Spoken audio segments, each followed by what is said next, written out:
Welcome to the Chinese Communist Party's greatest hits, a video where I chronologically go through the CCP's history of atrocities. So let's get straight into it with the legend himself, the genocidal maniac, Chairman Mao Zedong. So, you might remember this little thing called the Great Leap Forward. This is where Mao wanted to turn China from an agrarian nation to an industrialized one. Mao implemented a variety of unproven and unscientific agricultural techniques and diverted labor to steel production. Farmers became steel makers overnight and started melting anything that they owned made of steel just to meet the quotas. They smelted old pots and pans in crude fires, and the steel they made was absolutely useless.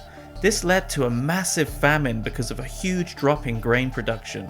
Crop-eating pests such as sparrows became Mao's enemy number one, and Mao ordered a mass execution of the birds. But what he didn't realize was that the sparrows also killed other crop-eating pests. Crops failed to grow, and it was a disaster. Party leaders in charge of the communes where people were forced to live were so afraid of Mao that they exaggerated the amount of grain produced. That exaggerated grain would be sent to the cities, and as a result, many farmers didn't have a thing to eat. Millions upon millions of Chinese people starved to death. Then came this little thing called the Cultural Revolution. This was Mao's warped idea that his initial revolution that thrusted him into power, and his Great Leap Forward that had eradicated any political opponents, may have created a new problem, a new ruling class that had become estranged from the people. Mao decided to declare a war on all logic and reason, and most importantly, had declared a war on Chinese culture and the very people that had created that culture. This was a terrible war against anybody who dared challenge Mao and his warped ideas. Books were burned, Chinese cultural heritage was eradicated, and history was rewritten. Intellectuals were humiliated and executed, and any political opponent who didn't follow Mao's disgusting rhetoric were wiped out. Once again, millions of innocent Chinese people suffered and died. And let's not forget about Tibet. First invaded by China in 1949, and since that time, millions of Tibetans have been killed. Thousands of monasteries have been destroyed, and many Tibetans have been imprisoned. To this day, Mao has not been held fully accountable by the Chinese government, and is worshipped as a godlike figure.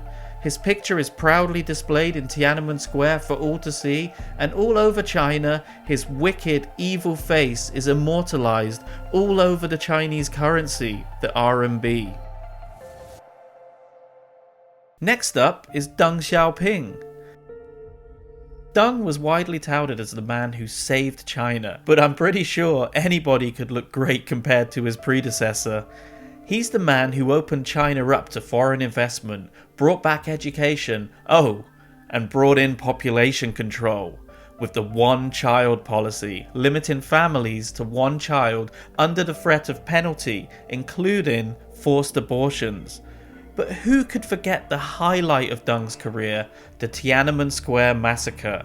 Between the 15th of April to the 5th of June 1989, 100,000 plus students gathered in Beijing's Tiananmen Square to protest against the government's terrible response to reformist Hu Yaobang's death. The protests quickly turned into a much bigger thing and turned into a conduit for anger against the nepotism and corruption in the Chinese government. Voices of the protesters called for economic liberalization and democratic reform.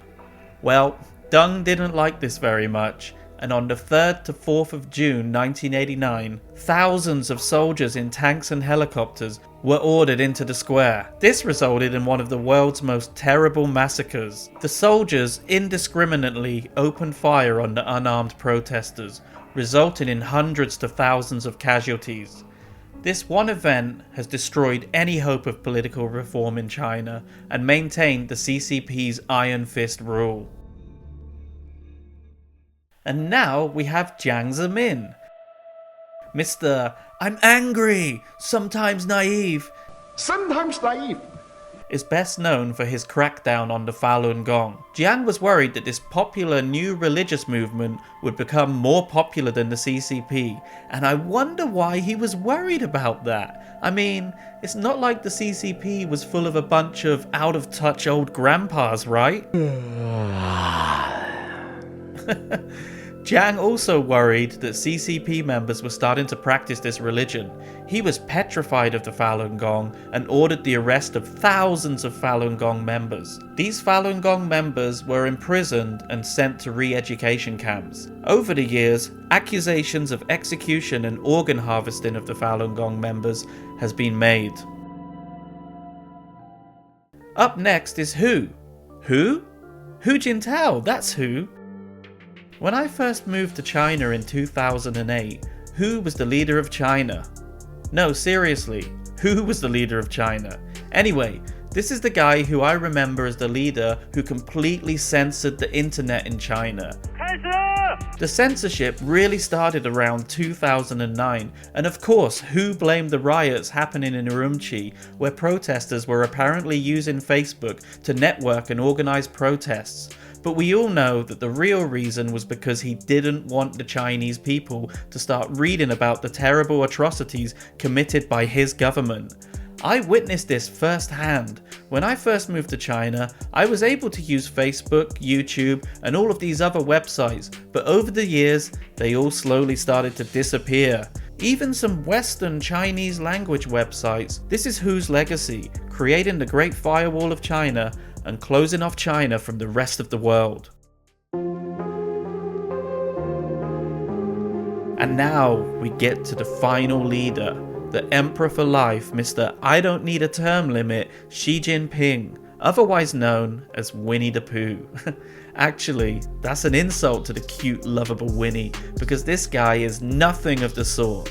A nasty piece of work. She is responsible for the continued censorship on the internet, the imprisonment of an entire country during his ridiculous zero COVID policy, creating this nasty wolf warrior diplomacy, completely destroying China's international reputation, and let's not forget about the cultural genocide of the Uyghurs, putting the Uyghur people unwillingly into re-education camps and trying to completely eradicate their culture. And this is just the tip of the iceberg. It remains to be seen what this dictator's legacy will be, but one thing is for sure. He's not going anywhere soon, and I highly doubt that he'll be remembered for anything good.